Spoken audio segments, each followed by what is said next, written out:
Hello to all my fans and friends, I'm the Pyjama Critic, and while I'm once again in the slumber lounge, I am not talking about movies. I thought it was time I added a bit of variety, and so I will be talking about TV shows. With the reboot well underway, renewed for a second season and soon to be made available to watch legally here in the UK, it makes sense to start with this time travel fantasy classic from the early 90s, so let's not waste time, and while we're all still here, we can take far too close a look at Quantum Leap.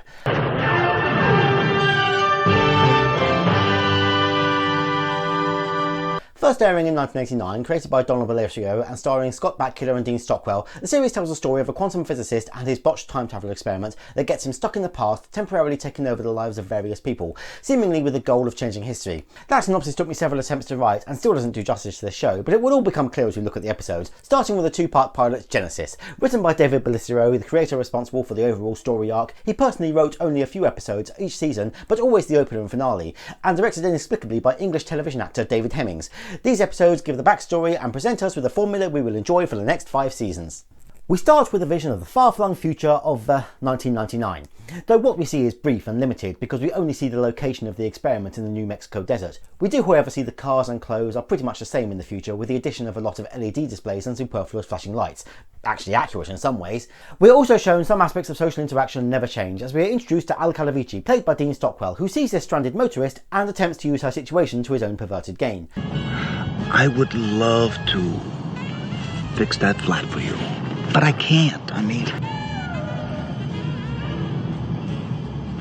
I'm a lot friendlier than he is.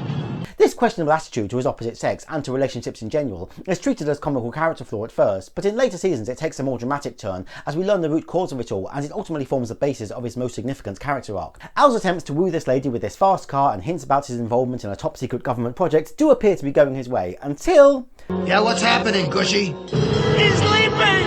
Ziggy said no, but Sam's leaping! He can't leap, we're not ready. Tell Sam that! We get our first shots of Sam Beckett, played by Scott Bakula, who has, against the advice of everyone else in the project, dived in and tested this experimental time travel project on himself. It's revealed over the rest of this series that Project Quantum Leap was in danger of having their funding pulled unless Dr Beckett could show results immediately, so, realising it was now or never, he has gone for broke, with less than perfect results. We did it. Did what? I can't remember. I can't remember anything. He awakens in a strange bed with no memory of who he is, how he got here, or who this woman is next to him. It's been about 20 years since I was last a student, but I believe we called that Thursday.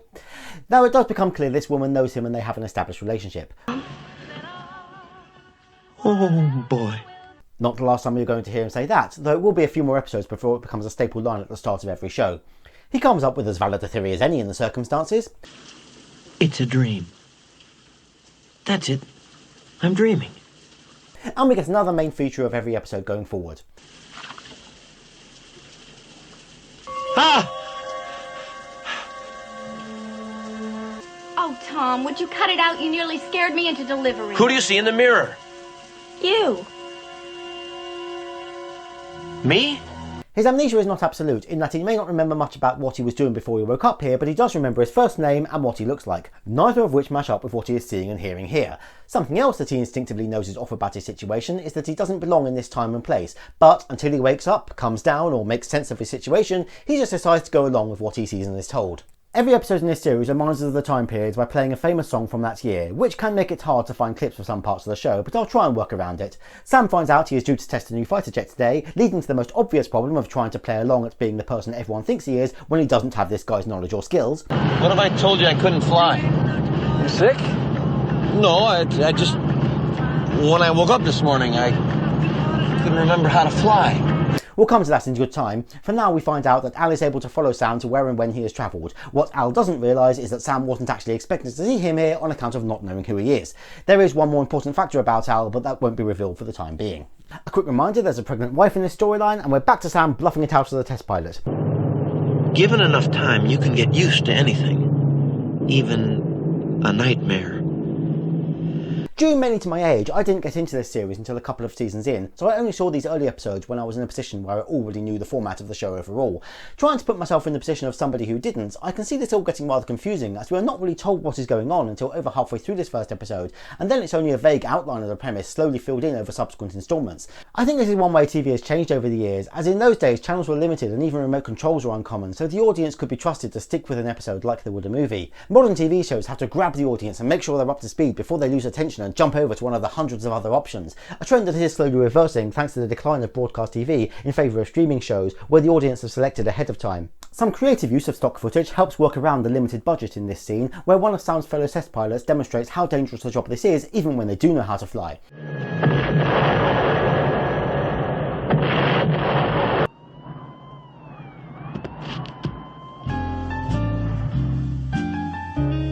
His friend miraculously survives, and so it's on to a quiet night at the airbase bar, where we finally brought up to speed on Al's role here. Peg? Who's that guy by the jukebox? Either someone blocked Peg's view of the guy in the tux, or the boogeyman had arrived. Whichever it was, I was going to find out. So first it becomes apparent that nobody but Sam can actually see Al, then that Al is the only person around who seems to recognise Sam as Sam. In all the confusion and faced with the possibility of finding out just what is going on, he fails to consider how talking to somebody else that only he can see will come across to everyone around him. Though he doesn't recognise Al as yet, some of the things he says do help jog his memory. That putz Ziggy was right. Ziggy, I remember Ziggy, little guy with bad breath. Almost. As Al discovers just how much has gone wrong with this experiment and exits the scene, seemingly through an invisible door, Sam is also coming to understand just how much he has got to learn here. Well, I was just thinking that, if they would paint white stripes along the side of the road, it would be easier to see. We get a few jokes about Sam being out of place, both in time and in this life, and Sam learns the most important lesson here about his situation. Trying to come clean about it to anybody else is futile. Look, I know it sounds like I belong in a loony bin, but it's the truth. The reason I'm acting different is because I am different. I'm not your Tom. Look. Please, don't. And stop doing this, okay? You asked me to explain. Just stop it, Tom. We then get a little more information about Sam, and some parts of his own memory slowly start to come back to him. That's all I need, a good night's sleep. I'll figure it out in the morning when I milk the cows. Milk the cows? I was raised on a farm with my sister Kate. Katie! This is the method by which we, the audience, are going to be drip-fed information about Sam, along with Sam learning about himself. Throughout the series, sometimes through internal monologue like this, and then later with conversations with Al. Next morning, and Sam, starting to get used to assuming the identity of Tom, takes Tom's son fishing, and we get some classic sitcom dad humour. Bumbling dad tries to show off, only to mess something up and pretends he did it on purpose. You don't want to do that. I just did that to show you what not to do. Except Sam has got a reasoned excuse. He's genuinely never done this before, but is only posing as somebody who has. Lucky for him, the son has faith in him, so it all works out. Dad! I know you're trying to make me look good. Also, having to untangle this line means he has an excuse to go somewhere alone, giving his invisible friend a chance to talk to him and catch us up with a few more details. But not too many. My name is Albert. Albert what? I can't tell you because it's restricted. Most of what you're going to want to know is restricted. So it'd be easier for us if you don't ask. No, this isn't me. This is a neurological hologram.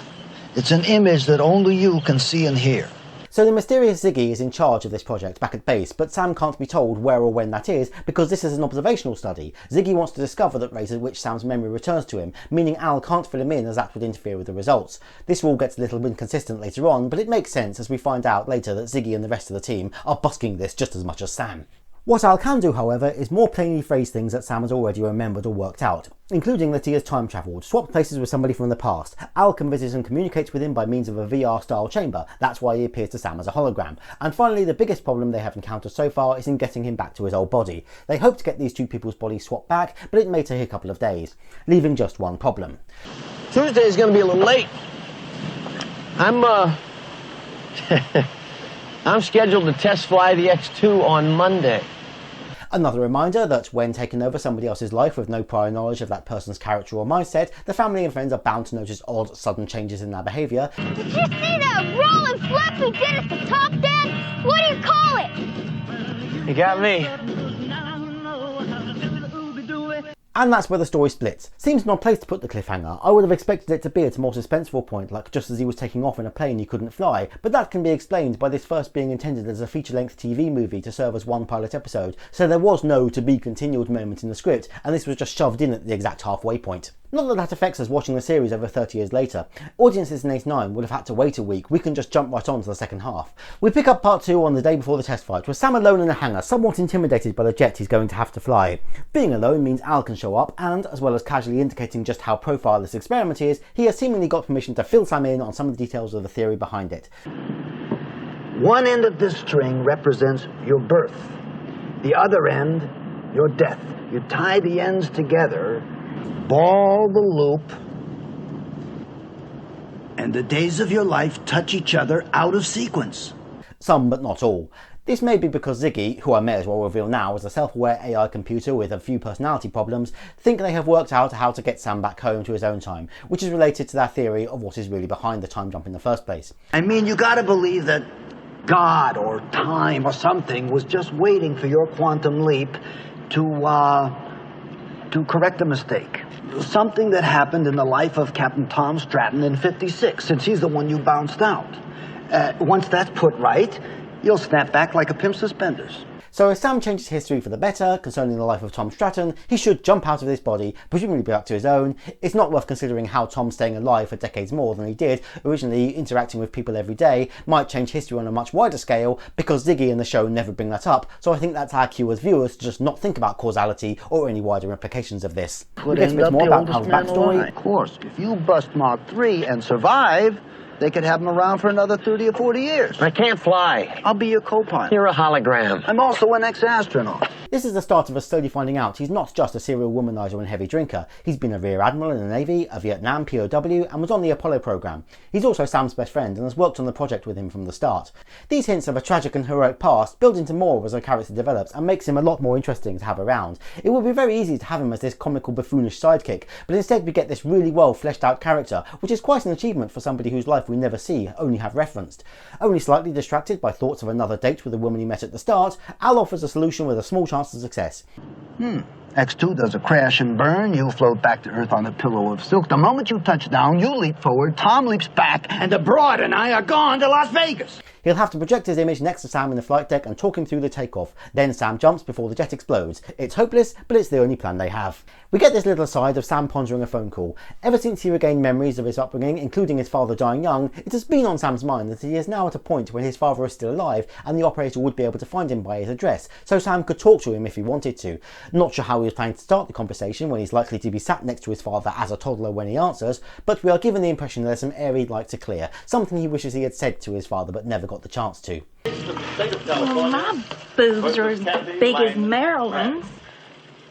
Lucy, you're 5 months pregnant. We have certain information to the... More gossiping between Peggy and her pregnant friends. Sorry if this sounds dismissive, but it's true. When Peggy is in scenes with Sam, she's a thoughtful, well-rounded character, but when she's with these other two women, they just share the sort of idle chit-chat they will likely be having on Twitter in 50 years' time. When this woman commented on her lady bumps, I was expecting Peggy to just say, like. A bit more suspense building, starting to feel like filler now, admittedly. Like, do we really need this countdown in its entirety? 9, 8, 7, 6, 5, 4. Then the blending effects that was fairly impressive on a 1989 TV budget, and Al is able to guide Sam through all the movements and what he needs to relay back to base. Mach 1-3, 50,000, nosing over. Mach 1-3, 50,000 and then nosing over. Now use the stick forward. Just as planned, the plane reaches critical point, but Sam is able to eject and leave the jets to crash and burn. So Sam has seemingly set right this moment in Tom's life that went wrong, but he hasn't returned to his own body. I'm still here. About time you realized it. What now? I'm going to take your blood pressure. This would suggest that Ziggy's theory was wrong, but there's no time to worry about that now. Al reminds Sam that he still has a life outside this project and has a date with yet another woman we haven't seen yet. And I would feel really bad if Martha woke up and found out that I'd gone without even saying good morning. You know, it's not nice. This is the start of a long-running joke where Al claims he would like to stay and support Sam, but he has to get home to tend to something, and it's usually something comparatively trivial, like a baseball game or a date that goes nowhere. Guess the car we saw him in earlier really is a super fast model that allows him to just pop home frequently from this post in the desert. Meanwhile, Sam has to get back to being in character as Tom, since his wife has gone into premature labour. Luckily, Sam appears to have taken a medical degree in his life before this experiment, and his knowledge comes back to him in the moments where it's needed. Unluckily, Tom is not a doctor, so his colleagues around him won't take him seriously. It also doesn't help that his education was in their future, so he's talking about procedures that are entirely alien to them. Captain, once labor's started, you can't stop it. Of course you can. Start her on a beta sympathomimetic. What? I'm not sure which one obstetrics is in my specialty. Probably ritodrine or terbutaline. Hell, those didn't come out till the late 70s. Excuse us a minute, Doctor. It's no good talking about methods and medicines that don't exist to this doctor, but he does think of something that to him might seem an archaic solution, but to this doctor makes him look like house. Alcohol. A 5% solution of ethanol alcohol in dextrose and water intravenously administered will stop labor. The technique was developed in the 60s. Both these doctors concede it's worth a try, and it works. She's going to have one beaut of a hangover, but she's not going to deliver.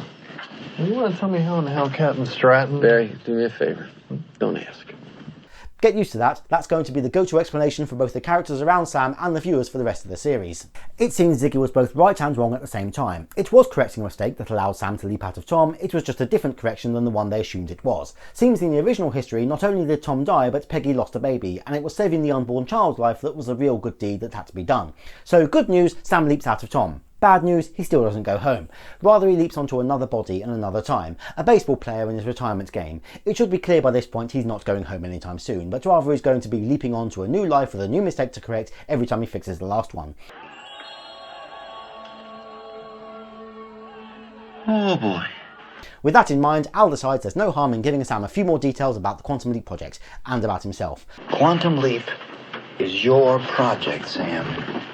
You're the genius behind it. At least you were before your brain got magnafoozled. You hold 6 doctorates, Sam. Medicine is just one of them. Your special gift was quantum physics. But like I indicated earlier, that doesn't mean Al is going to be free to tell Sam anything from here on. Sam's not sure why he would be in this body, but he suspects he will leap on immediately after this game, so he decides he has an important phone call to make first. I'm Beckett. My father and your father are related. How? I'm John's son. John's son? My God, he moved to Australia when I was just a kid. Ha! Listen to me tell you what your father did. In a coded way, he's able to pre-apologise for his absence in his father's later years and get the reassurance he craves. This moment for Sam, his second chance to have a final conversation with his father and be reminded he was loved, is a real point of his second leap and cements the overall theme of this series. It doesn't mean I don't love him, I do, and I miss him a lot too, even if I never told him. You're a young man trying to make your mark in the world, and how you go about doing that's a lot more important to your father than showing up for turkey. At least it would be for me. I do like the drama in this scene, but I can't help but feel I only appreciate it because I'm a repeat viewer. People brand new to the show wouldn't have been familiar enough with Sam's character to really get invested with this family moment or what it means to him. What I'm really saying here is this is really well done but slightly out of place, and would have been better served at the end of this first season. Imagine having Sam agonise over trying to call his father in every episode and only working up the courage to do it in the last one, finally giving himself his own second chance after doing all the same with all these other people. That's a minor criticism, however, and after all there's not much else to focus on in this leap. He steps up to the plate and makes the winning run. That is to say, he doesn't hit the run, but the other team makes so many mistakes he is able to take advantage. Finally, he leaps on and we get the next episode teaser that will make the formulaic ending of every show for the next 5 seasons.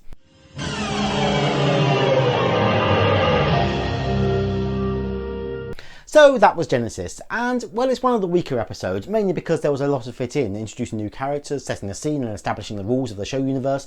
It's hard to judge these early shows as separate entities, but rather how they fit into the overall story arcs. As the series continues, so does this overreaching story, and we find out more about Sam and the project, but still, each show can be watched in isolation and valued on its own, as there is a self-contained leap of the week formula to follow.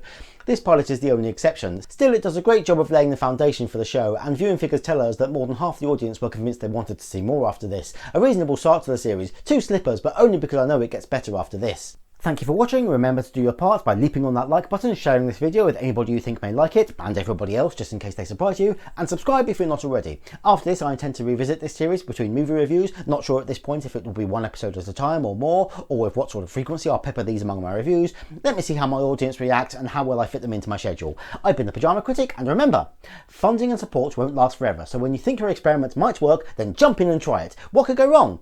That advice is unofficial.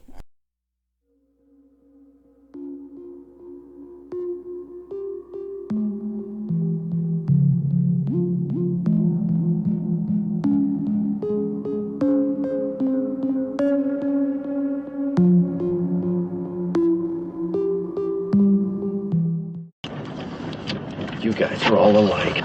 Losing your plane's worse than losing your wife. I'd trade my ex-wife for any wreck they got.